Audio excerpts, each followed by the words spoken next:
wajahnya sudah dilumuri oleh darah, matanya tertancap panah.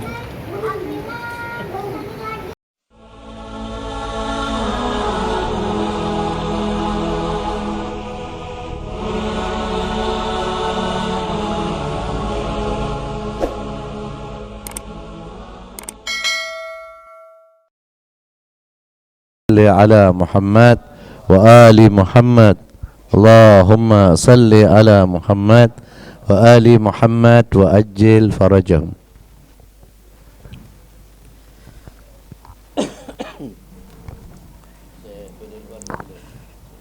صلى الله عليك سيدي ومولاي يا رسول الله. صلى الله عليك وعلى أهل بيتك المظلومين.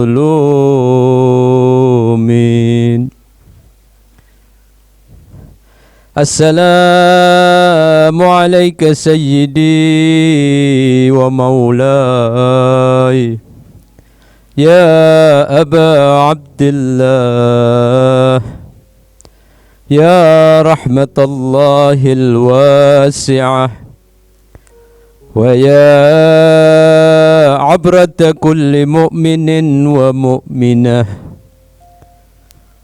يا ليتنا كنا معكم سادتي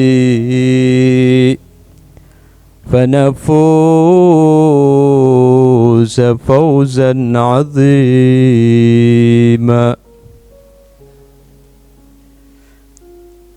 أعوذ بالله من الشيطان الرجيم. إن أريد إلا الإصلاح ما استطعت وما توفيقي إلا بالله عليه توكلت وإليه أنيب. صدق الله العلي العظيم. أعوذ بالله من الشيطان الرجيم. بسم الله الرحمن الرحيم. الحمد لله رب العالمين والصلاة والسلام على الحبيب المصطفى بالقاسم محمد.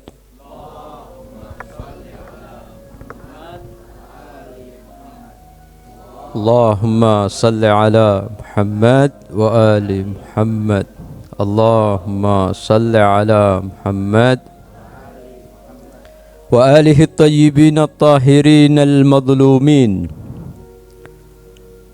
سيما بقية الله في الأراضين أرواحنا له الفداء الإمام المهدي المنتظر عجل الله فرجه الشريف وجعلنا وإياكم من أتباعه وجنوده.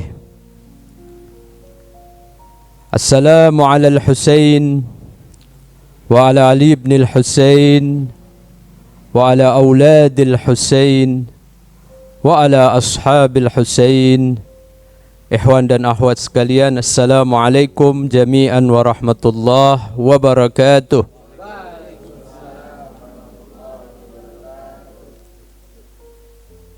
Alhamdulillah, kita mendapatkan taufik dan kesempatan dari Allah Subhanahu wa ta'ala untuk kesekian kalinya di malam-malam duka Ahlul Bait, malam-malam Muharram, hadir di tempat ini dalam rangka mengekspresikan kedukaan kita, kesedihan kita bersama dengan sahibiz zaman Al-Hujjah Ajjalallah farajahus syarif.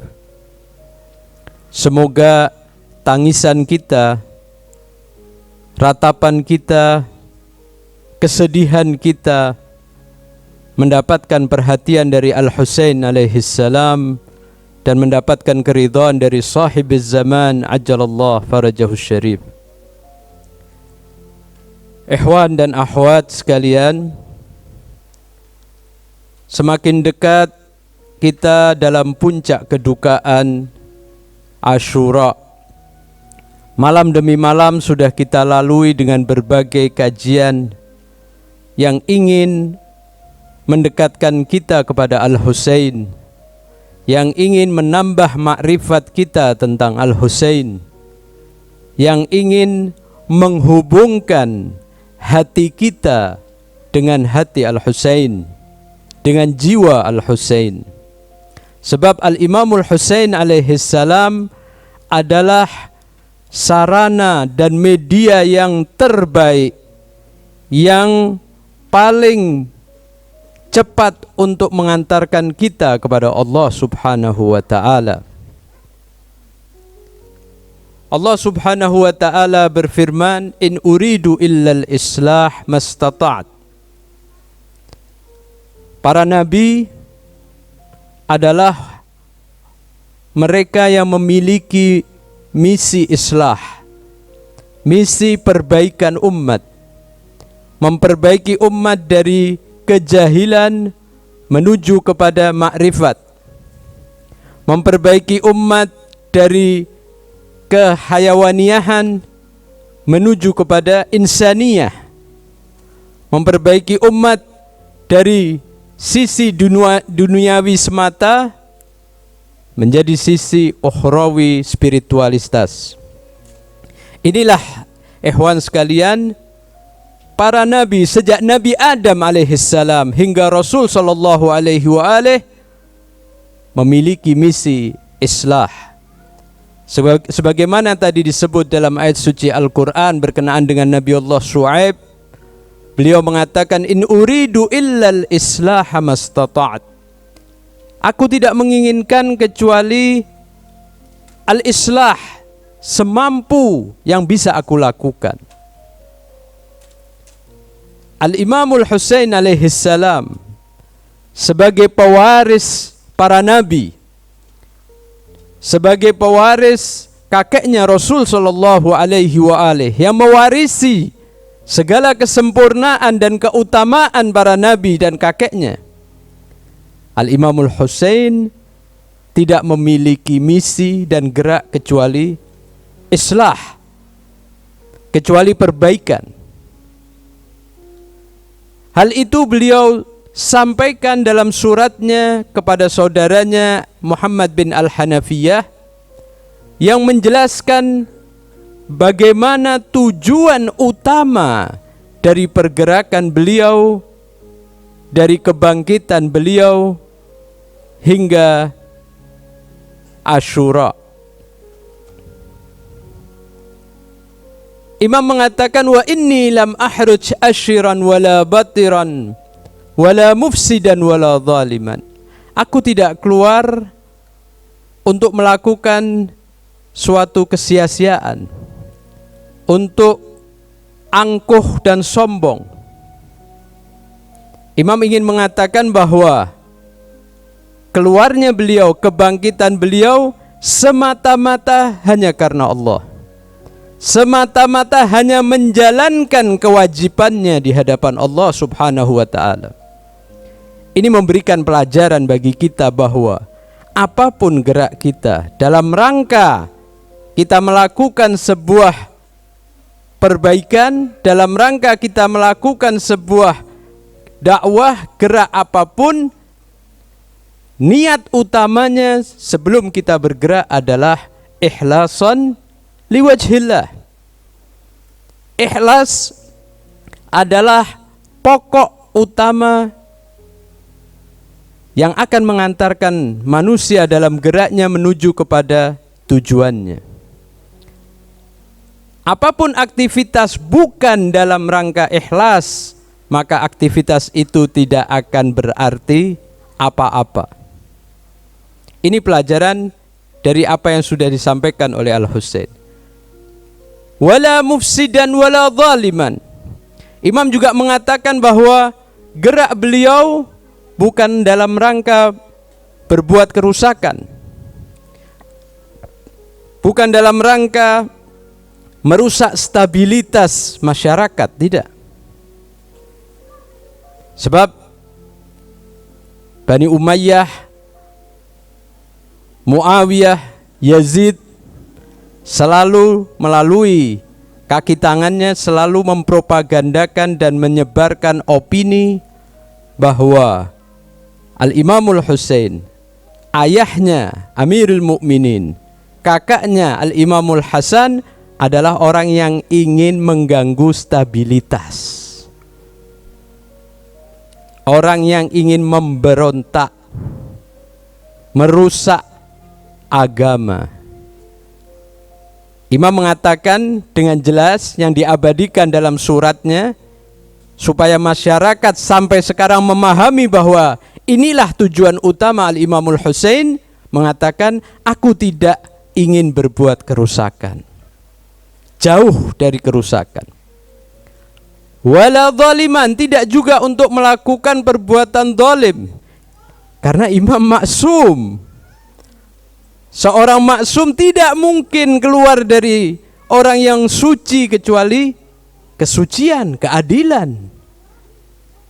Walaupun umat menyangka beliau ingin berbuat kezaliman, tapi itu jauh dari Al-Imamul Husain. Wala zaliman. Lalu imam menjelaskan apa misi utamanya. Wa innama kharajtu li talabil islah fi ummati jaddi. Aku keluar untuk menuntut perbaikan umat kakekku Rasul sallallahu alaihi wa alihi. Semata-mata talabul islah, memperbaiki umat. Persis apa yang sudah dilakukan oleh para nabi dan kakeknya Rasul sallallahu alaihi wa alihi. Apabila kakeknya Rasulullah memperbaiki umat dengan membangun masyarakat Islam, menyebarkan ajaran Islam, membangun pondasi-pondasi dan pilar-pilar Islam, dilanjutkan oleh ayahnya Amirul Mukminin dan kakaknya Al-Imamul Hasan, maka bangunan Islam yang diporak-porandakan oleh Bani Umayyah, khususnya oleh Yazid dan Muawiyah dan Yazid, bangunan itu akan diperbaiki, akan dikembalikan kepada bangunan semula. Islam yang telah dirubah, yang halal diharamkan, yang haram dihalalkan. Islam sudah diselewengkan dari jalur yang sebenarnya, maka tujuan Al-Imamul Husain adalah mengembalikan Islam Muhammadi. Salawat. Salawat Muhammad wa ajil farajahum. Naam. Jadi imam ingin menyatakan supaya manusia-manusia selanjutnya sampai kita sekarang dan nanti hingga Zuhurul Mahdi memahami apa sih tujuan utama di balik gerak imam. Sebelum kita bicara detail tentang Asyura, ini yang harus pertama kita fahami. Imam bukan bangkit untuk semata-mata syahid, tidak. Imam bukan bangkit untuk semata-mata meraih kekuasaan untuk menegakkan pemerintahan yang hak, tidak. Imam menjelaskan talabul islah. Tujuan utamanya adalah islah, perbaikan umat. Hasil dari perbaikan umat satu di antara dua. Ketika imam mendapatkan kemenangan secara zahir, kemenangan, imam bisa menegakkan pemerintahan yang adil. Wa illa, kalau tidak bisa, imam syahid. Jadi kita harus bisa membedakan antara tujuan dengan hasil. Orang menganggap hasil sebagai tujuan, padahal tidak. Tujuannya talabul islah, memperbaiki umat kakeknya, melakukan al-amru bil ma'ruf wan nahi anil munkar. Imam ingin kembali berjalan di jalan Rasul dan kakeknya. Wa asiru bisirati jaddi wa abi Ali ibn Abi Thalib. Dan aku ingin berjalan pada sirah, pada jalur kakekku Rasulullah dan Ali bin Abi Thalib alaihissalam. Tidak bertentangan sama sekali. Sebab Rasul sallallahu alaihi wa alihi adalah menjalankan tugas dari Allah Dan jalan Rasulullah dilanjutkan oleh Amirul Mukminin, oleh Al-Imamul Hasan dan Imam Husain, ingin kembali melanjutkan misi tadi. Naam. Yang menarik di dalam kata-kata selanjutnya yang ditulis oleh Al-Imam adalah Imam mengatakan faman qabilani biqabulil haq fallahu aula bil haq. Barang siapa yang menerima aku dengan penerimaan kebenaran, biqabulil haq. Imam mengatakan orang yang menerima seruanku jangan karena aku hanya cucu Rasulullah, tidak. Bukan karena nasab, bukan karena hal lain, tetapi biqabulil haq, karena menerima kebenaran. Artinya tolok ukur menerima imam adalah al-haq, kebenaran. Makanya saat Imam Amirul Mukminin Ali bin Abi Thalib alaihissalam dalam perang Siffin, ada yang bertanya ketika satu orang bingung mana yang harus didukung karena dua-duanya muslimin. Di sana ada sahabat-sahabat besar Rasul, di sana ada Amirul Mukminin, di sana ada keluarga Rasul, kerabatnya dan sebagainya. Mereka bertanya, bagaimana? Saya harus memilih yang mana? Amirul Mukminin memberikan pelajaran besar pada kita.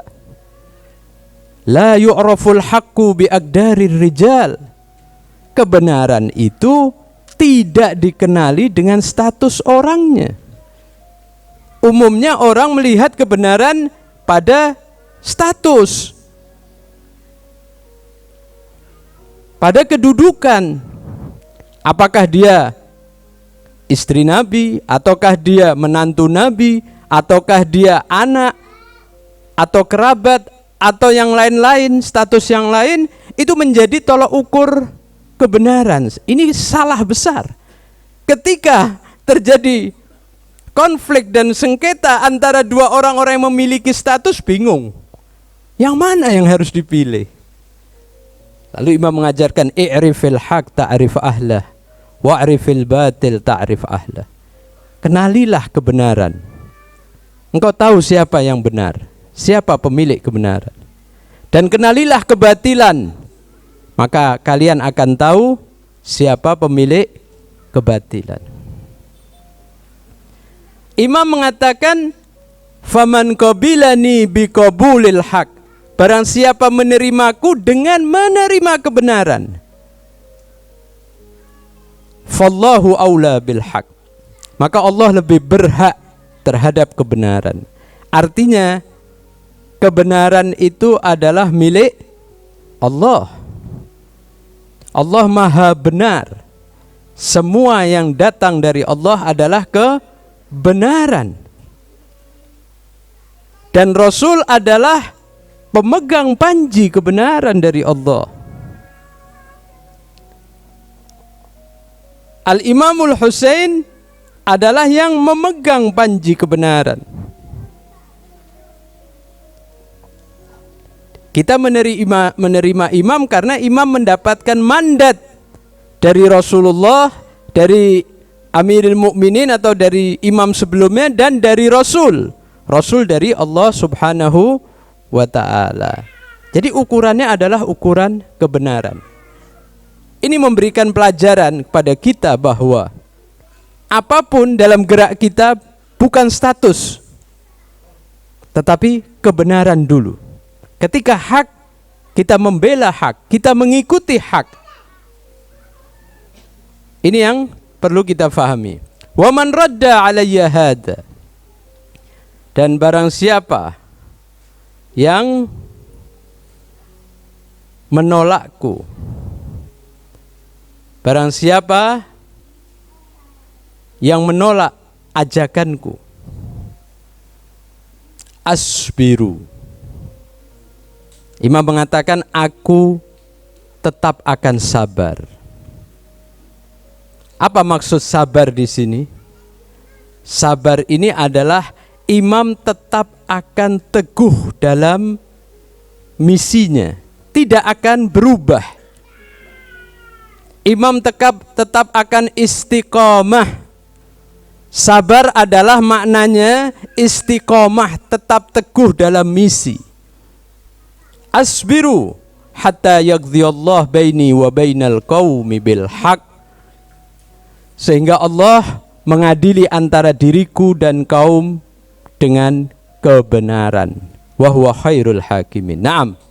Ikhwan sekalian, dari surat tadi, ucapan Al-Imamul Husain alaihissalam, jelas bahwa Al-Imamul Husain geraknya murni karena menjalankan kewajiban dari Allah, yaitu al-islah. Di dalam doa ziarah arba'in lebih dijelaskan detailnya apa al-islah di sini. Kalau kita membaca doa ziarah arba'in, ada kutipan ziarah yang mengatakan wa badzala muhjatahu fika. Dan imam mengerahkan segalanya, mengorbankan segalanya ikhlas karena Allah, fika, hanya untukmu ya Allah.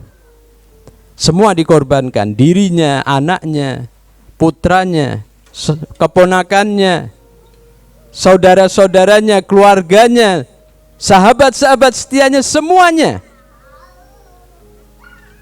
dikorbankan. Untuk apa? Liyastankidha ibadaka minal jahalah wa hayratal dalalah. Untuk menyelamatkan hamba-hambamu dari kebodohan dan dari kebingungan, ketersesatan. Kondisi umat saat itu, wahai ikhwan dan akhwat, adalah kondisi yang kritis. Kondisi yang dalam titik yang imam harus bangkit. Kalau tidak bangkit, umat akan rusak, umat akan tersesat. Islam tinggal hanya namanya. Islam akan mengalami hal-hal seperti agama-agama terdahulu yang mengalami perubahan-perubahan. Makanya kebangkitan imam adalah sesuatu yang paling wajib yang dilakukan oleh imam untuk mengentaskan masyarakat dari kebodohan. Karena apa kebodohan? Diperbodoh oleh penguasa saat itu. Mereka tidak lagi mengenali Islam dengan benar. Mereka tidak lagi mampu membedakan mana yang hak, mana yang batil. Mana pihak yang betul-betul berjuang untuk Islam, ikhlas, dan mana pihak yang munafik, yang seolah membela Islam padahal ingin menghancurkan Islam. Ini terjadi pada setiap zaman. Sampai zaman kita juga akan terjadi seperti itu. Imam ingin mengajarkan kepada kita, sadarlah, bangunlah dari keterlenaan kalian. Karena kalian apabila tidak bangkit dan tidak melawan, yang terjadi adalah kalian adalah korban. Kalian akan diperbodoh. Kalian akan dieksploitasi. Kalian akan ditindas. Itu tujuan dari Al-Imamul Husain alaihissalam. Tentunya kita sebagai objek yang ingin diselamatkan Imam Husain, kita harus menyambut islah. Bukan hanya kita menangis baik, luar biasa. Meratapi Al-Husain, berduka itu sangat dianjurkan dan memiliki pahala yang amat besar di sisi Allah. Tetapi ikhwan sekalian, kita harus memahami misi Al-Husain dan menyambut seruan Al-Husain. Ketika misinya adalah islah, perbaikan, apa yang harus kita lakukan? Kita harus memperbaiki diri kita. Imam Husain mengorbankan segalanya untuk memperbaiki kita, kitanya santai. Kitanya duduk-duduk, merasa sudah cukup dengan ilmu yang sedikit, dengan amal yang sedikit, seolah bahwa kita sudah punya jaminan surga. Wa na'udzubillah. Kita harus memperbaiki diri kita. Kita mulai dari perbaikan diri kita masing-masing. Lalu memperbaiki keluarga kita. Keluarga yang jauh dari nilai-nilai Islami, mulai kita kembali menuju nilai-nilai Islami yang diperjuangkan oleh Al-Imamul Husain. Jangan keluarga kita menangisi untuk Imam Husain, tapi gaya hidup kita tidak Islami. Gaya hidup kita jauh dari apa yang diperjuangkan oleh Al-Husain. Anak-anak kita, istri kita, keluarga kita, diri kita masing-masing, kita harus perbaiki diri, menyambut seruan Al-Husain dengan melakukan perbaikan.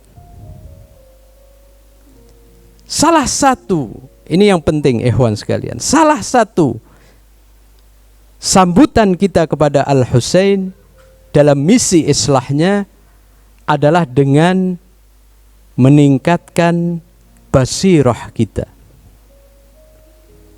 Apa itu basirah wahai ikhwan? Basirah itu adalah kesadaran, kewaspadaan, bangun dari kelalaian, keterjagaan. Basirah adalah kita apa? Fokus kepada petunjuk, bimbingan ilahi. Basirah adalah ketika hati kita memiliki cahaya yang terang sehingga kita berjalan dengan petunjuk cahaya ilahi. Itu adalah makna-makna basirah. Malam hari ini saya akan sedikit membahas tentang basirah. Amirul Mukminin Ali bin Abi Thalib alaihi salam dalam perang Siffin, beliau mengatakan, ala wala yahmilu hadzal alam illa ahlul basari was sabr.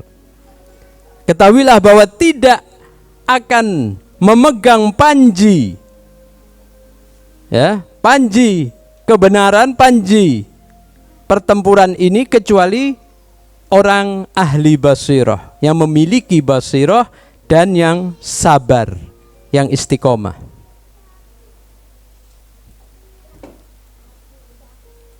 Di dalam pertempuran di Karbala pun ada dua kubu, dan kedua-duanya adalah kubu muslimin. Secara zahir mereka adalah muslimin, tapi satu kubu adalah pemilik basirah, yaitu Al-Imamul Husain dan yang bersama Al-Husain. Kubu yang lain adalah orang yang buta dari basirah. Kita ditampilkan dua-duanya. Tinggal kita ingin yang mana? Ingin menjadi kubu front Al-Imamul Husain atau kubu yang memerangi Imamul Husain. Kalau kita ingin menjadi kubu yang memiliki basirah, maka kita harus mempelajari peristiwa Asyura, mempelajari tentang basirah, lalu berupaya menajamkan basirah kita. Tapi kalau tidak, wa na'udzubillah, kita akan buta. Dan efeknya apa? Efeknya kita akan berhadapan dengan kebenaran. Kita akan melawan kebenaran itu sendiri. Al-Quran menyebutkan, wa in tasbiru wa tattaqu la yadurrukum kaiduhum syai'a. Orang yang tidak memiliki basirah, ikhwan dan akhwat sekalian, adalah orang yang dia tidak tahu jalan yang harus ditempuh. Dia berjalan, dia bergerak, tetapi pada jalan yang tidak benar. Al-Imam Shadiq mengatakan orang seperti ini adalah orang yang semakin dia berjalan semakin jauh dari tujuannya. Ada orang mau ke Jakarta, dia tidak tahu persis jalan menuju Jakarta, dia melewati jalan yang menuju ke Bali. Dia merasa bahwa dirinya ke Jakarta. Apakah menyampaikan dia ke Jakarta? Tidak. Semakin dia jalan, semakin jauh dari Jakarta. Ini hanya perumpamaan saja. Orang yang tidak memiliki basirah, dia akan kehilangan petunjuk. Dia tidak tahu jalan mana yang dia harus tempuh, dia akan kebingungan. Wa in tasbiru wa tattaqu, apabila kalian sabar dan bertakwa, la yadurrukum kaiduhum syai'a, maka kalian tidak akan terperdaya oleh musuh. Orang yang memiliki basirah, dia tidak pernah akan terperdaya. Tetapi sebaliknya, yang tidak punya basirah, dia akan terperdaya, tertipu. Cara kerja musuh itu adalah menipu, mengelabui kita, memperdaya kita. Kalau kita tidak punya basirah, pasti kita terperdaya dengan cara apapun.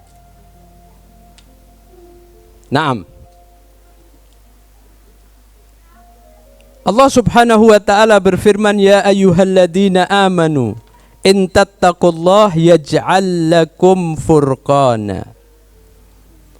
Wahai orang-orang yang beriman, apabila kalian bertakwa kepada Allah, maka Allah akan menjadikan kalian memiliki kemampuan untuk membedakan yang hak dan yang batil. Artinya memiliki kemampuan basirah.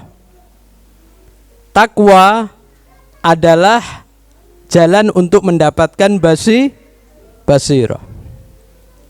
Kalau kita tidak berupaya untuk meninggalkan dosa-dosa, kita tidak berupaya untuk mentaati Allah, maka hati kita tidak memiliki basirah, akan buta, akan gelap. Ketika hati kita buta dan gelap, pikiran kita maupun tindakan kita akan salah. Naam. Amirul Mukminin Ali bin Abi Thalib alaihissalam menjelaskan siapakah al-basir, orang yang memiliki basirah.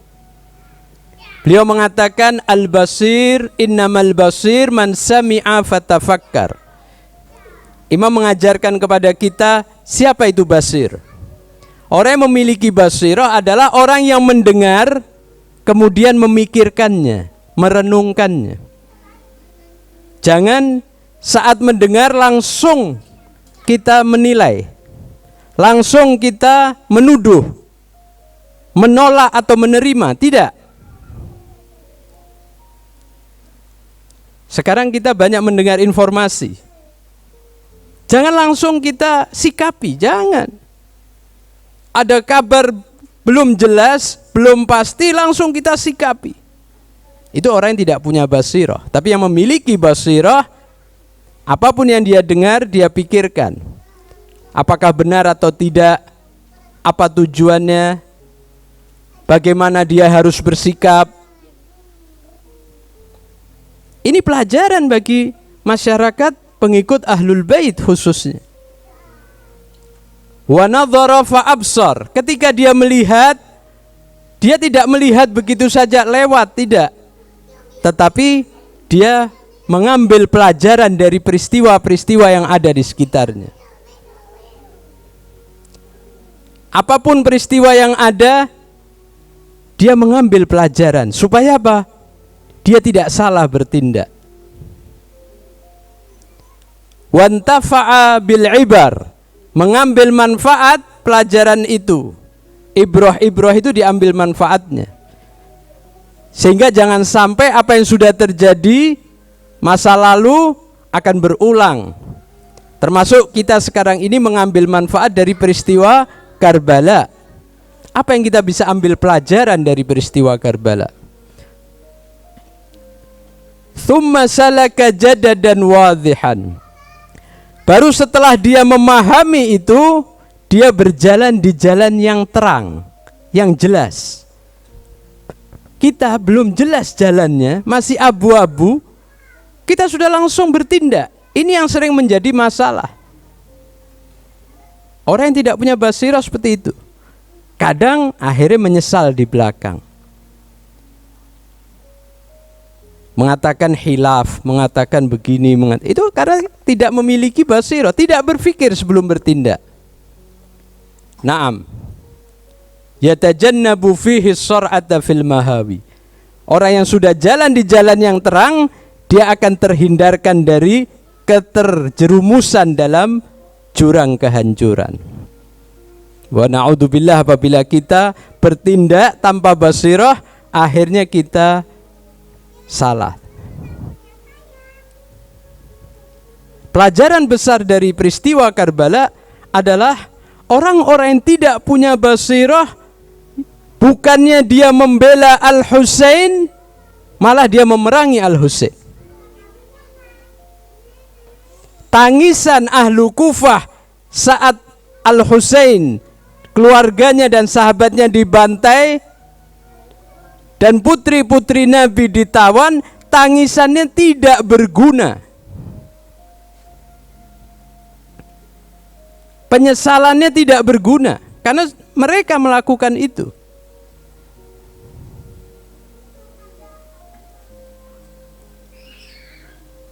Ini pentingnya basirah wa ikhwan. Dalam kehidupan kita sekarang sebagai sebuah masyarakat yang terpimpin, kita jangan selalu melakukan tindakan sendiri tanpa terorganisir, tanpa terpimpin. Kita meyakini adanya kepemimpinan, tetapi tindakan kita tidak terpimpin. Ini menjadi masalah. Orang harus tahu posisinya, lalu bertindak sesuai dengan posisinya. Tidak semua orang harus berdakwah agama seolah dia adalah orang yang memahami tentang agama misalnya. Ada porsi-porsinya, ada kompetensinya, ada otoritasnya, kewenangannya dan sebagainya. Ini supaya kita mendapatkan basirah. Naam. Dan selanjutnya Amirul Mukminin, ini masih berkenaan basirah wa ikhwan. Ini yang berkait langsung dengan saya dan antum semuanya. Berkait dengan pandangan dunia kita. Imam Amirul Mukminin dengan indah menggambarkan bagaimana orang yang memiliki basirah memandang dunia dan bagaimana orang yang tidak memiliki basirah memandang dunia. Innamad dunya muntaha basaril a'ma la yubsiru mimma wara'aha syai'a. Imam mengatakan dunia itu akhir dari penglihatan seorang yang buta. Buta di sini bukan buta mata, tapi buta hati. Orang yang buta hatinya, ketika dia melihat dunia, dunia itu akhir dari penglihatannya. Tidak ada di balik dunia apa, enggak ada. Maksudnya apa ya? Dari bangun tidur sampai tidur pikirannya dunia. Dia lihat dunia pada dunia. Sehingga apa? Keinginannya, hawa nafsunya hanya untuk urusan dunia. Innamad dunya muntaha basaril a'ma la yubsiru mimma wara'aha syai'a. Dia tidak melihat apa di balik dunia ini. Ya sudah, dunia ini ruang yang kita setiap hari berada di dalamnya, berinteraksi dengannya, ya, makan, minum, tidur, bekerja, bergurau, bersenang-senang. Setiap hari bangun tidur itu yang dipikirkan besok apa, tahun depan apa, selalu urusan dunia. Itu orang yang buta hati. Tapi berbeda dengan orang yang memiliki basirah. Wal basir yamfuduha basaruh.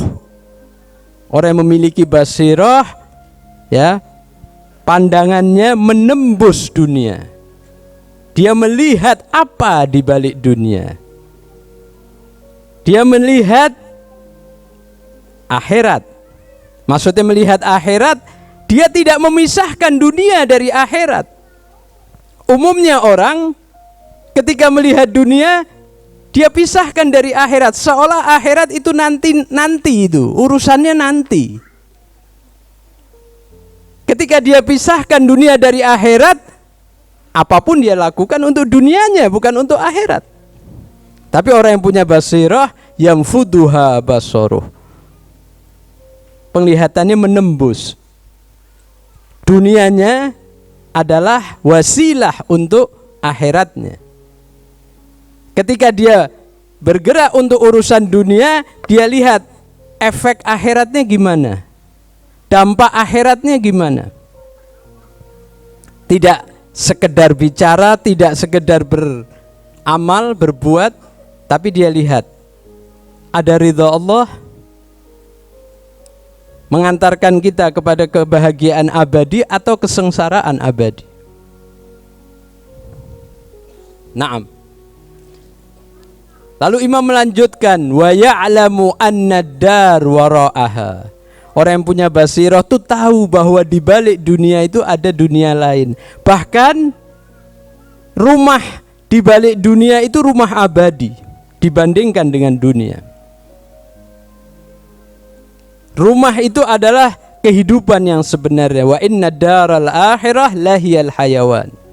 Al-Quran dalam banyak ayat-ayatnya selalu menjelaskan dan membandingkan antara dunia dan akhirat. Supaya apa? Fokus dan perhatian kita itu kepada yang lebih baik.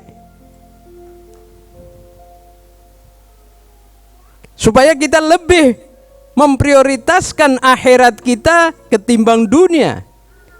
Dan menjadikan dunia adalah jalan menuju akhirat. Itu orang yang memiliki basirah. Fal basir minha syahisun wal a'ma ilaiha syahis. Orang yang memiliki basirah itu, ya, darinya dia melihat akhirat, dari dunia dia melihat akhirat. Sedangkan orang yang a'ma, yang buta basirahnya, dia fokusnya kepada dunia. Saya contohkan dengan kacamata, wahai ikhwan. Saya pakai kacamata ini, ada dua. Saya fokus melihat kacamatanya. Saya perhatikan kacamatanya ini, saya tidak akan melihat apa di balik kacamata. Karena fokusnya kepada kacamata. Atau ketika kita naik mobil, kaca mobil itu ada, kita lihat kaca mobilnya kok kotor ya. Apa kita lihat di balik kaca? Tidak. Fokusnya kepada kacanya. Tapi ada orang enggak pakai kacamata bukan untuk kacamata yang dilihat, tapi apa di balik kacamata, di luar kacamata itu. Apa di luar kaca mobil? Kaca hanyalah apa? Perantara aja. Lah ada orang yang melihat dunia sebagai dunia, ada tidak melihat dunia sebagai apa? Sebagai akhirat. Saat dia melihat dunia, ingat akhirat, ingat Tuhannya. Ayat-ayat Tuhan. Ada yang enggak? Dunia sebagai dunia. Naam. Lalu Imam melanjutkan, wal basir minha mutazawwid. Dan orang yang memiliki basirah, dia berbekal dari dunia untuk akhirat. Wa tazawwadu fa inna khairaz zadid taqwa. Tapi sebaliknya, wal a'ma laha mutazawwid.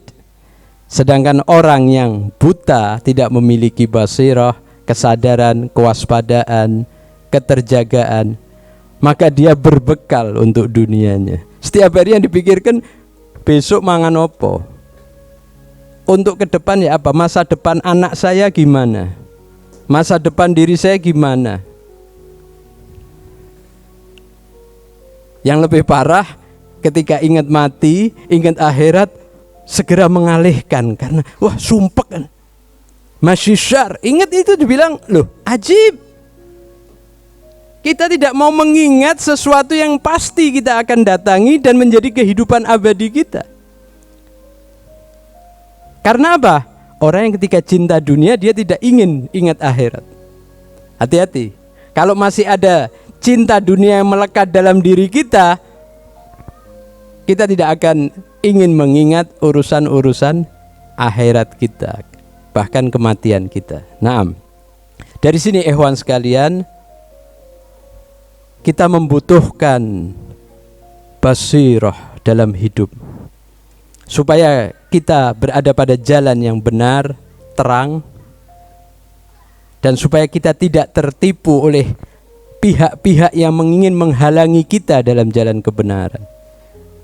Ikhwan sekalian, perlu diketahui musuh kebenaran ini, mereka menggunakan berbagai cara secara terorganisir, secara sistematis. Dan perang yang bahaya yang masuk ke dalam rumah-rumah kita ini lebih bahaya daripada perang fisik, perang militer. Apa itu? Perang lunak. Perang lunak melalui gadget, melalui internet, melalui berbagai macam fasilitas. Masuk ke rumah-rumah kita tanpa kita sadari sudah menguasai pikiran kita. Sadar atau tidak sadar, setiap bangun tidur yang pertama kita ambil HP kita. Sebelum kita mengingat Allah, sebelum kita berzikir, sebelum kita salam kepada sahibuz zaman, al-hujjah. Kenapa? Karena secara bawah sadar kita sudah dikuasai oleh pihak musuh. Kita sudah tidak bisa pisah. Anak-anak muda sudah tidak bisa pisah dari game, tidak bisa berpisah dari hal-hal yang lahu, yang tidak ada gunanya. Disinilah dengan kita memperingati Asyura, kita ingin membangkitkan kesadaran kita, kewaspadaan kita. Kita berhati-hati dalam menggunakan alat ini. Bukan berarti kita tidak boleh menggunakan ini, tidak. Ini merupakan alat yang penting, tapi kita tahu bagaimana menggunakannya. Ini bisa kita bisa melihat hal yang baik, bahkan kita bisa berkomunikasi dengan baik. Tapi hati-hati. Perlu kehati-hatian ekstra. Dengan apa? Dengan meningkatkan mata batin kita, basirah kita. Di antara cara meningkatkan basirah adalah banyak berzikir, banyak bertafakkur, supaya kita tetap memiliki basirah. Naam. Peristiwa Karbala adalah peristiwa yang penuh dengan pelajaran. Di antara pelajaran peristiwa tadi adalah tentang basirah yang ditampilkan oleh Ahlul Bait Nabi, ditampilkan oleh para sahabat Al-Imamul Husain alaihissalam. Bahkan yang disebut termasuk pemilik basirah yang kuat adalah Abul Fadl Abbas salamullah alaih. Betapa Abul Fadl Abbas ini dia memiliki kesadaran penuh, memiliki kewaspadaan, memiliki pandangan yang jernih. Seluruh sepak terjangnya adalah dalam rangka membela Al-Husain. Bahkan sebelum Al-Imamul Husain, sejak zaman ayahnya, dia selalu bersama ayahnya, membela ayahnya, membantu ayahnya, berada di belakang Amirul Mukminin. Waktu Al-Imamul Hasan berkuasa, dia selalu bersama Al-Imamul Hasan. Dia yang selalu menjalankan tugas dari Al-Imamul Hasan dengan membantu hajat-hajat kaum muslimin. Jadi hajat-hajat kaum muslimin menjadi kebiasaan Abul Fadl, membantu hajat-hajat, menolong kaum muslimin. Bahkan dia selalu berada di sisi Al-Imamul Hasan sampai syahidnya Al-Imamul Hasan. Pada peristiwa Karbala, dari sejak awal Abul Fadl Abbas selalu membela Al-Husain, berada di sisi Al-Husain, melakukan tugas-tugas melindungi putri-putri Nabi, anak-anak Nabi, anak-anak kecil, dan melakukannya dengan sempurna. Bukan tidak, sempurna. Pemegang panji dari front Al-Husain. Ini Abul Fadl Abbas. Diceritakan dalam sebuah riwayat tentang loyalitas yang luar biasa dari Abul Fadl Abbas. Dan ini adalah hasil dari basirahnya Abul Fadl Abbas. Sampai diabadikan di dalam doa ziarah. Kesetiaan, wa ni'mal akhul muwasi. Dia sebagai saudara yang selalu melindungi dan membela saudaranya. Abul Fadl Abbas adalah yang setia saat dia membutuhkan air dan air sudah mendekati bibirnya, dia mengingat kehausan saudaranya Al-Husain. Mungkin dia mengingat juga kehausan putri-putri Nabi yang menjerit-jerit kehausan. Mungkin juga mengingat kehausan Ali Al-Asghar yang benar-benar membutuhkan air, yang tercekik dalam kehausan. Hal itu membuat Abul Fadl Abbas melemparkan air dan tidak meminum.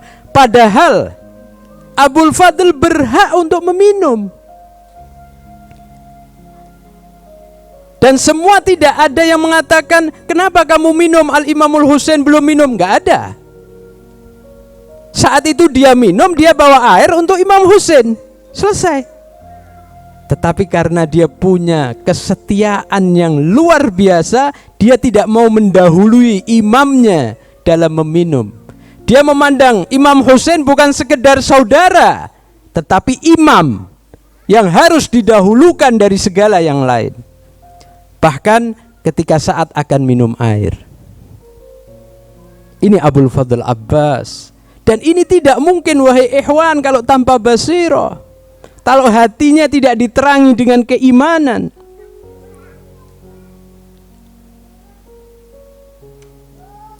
Akhirnya beliau mengambil sekantong air dan kembali untuk memberikannya kepada Al-Husain dan putra-putri Al-Husain. Apa yang terjadi? Di tengah jalan beliau berhadapan dengan musuh, lalu tangan kanannya terbelah, dilanjutkan oleh tangan kirinya. Ikhwan sekalian, bayangkan, orang tidak punya tangan itu gimana? Naik kuda, bawa girbah, tidak punya tangan. Dia mempertahankan kantong air tadi. Dan dari belakang sekonyong-konyong pedang menebas belah kepalanya. Tentu orang seperti ini yang sudah tidak punya tangan sudah tidak bisa bertahan. Kalau punya tangan dia bisa bertahan, bisa berpegangan kepada kuda. Bagaimana ketika dia dipukul dan tidak punya tangan? Apa yang terjadi? Yang terjadi dia akan jatuh seperti itu.